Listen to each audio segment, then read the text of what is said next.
Hello दोस्तों, राम राम। हूँ संजय भूत। आज આવી ગયા છે આપણી વાડીએ, એટલે કે ઢોરે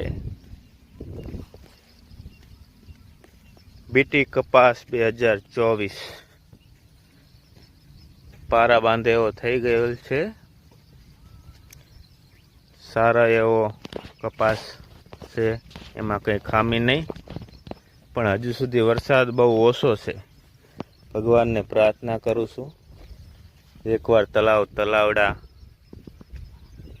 ભરી દે માટે। રામ રામ દોસ્તો, રામ રામ।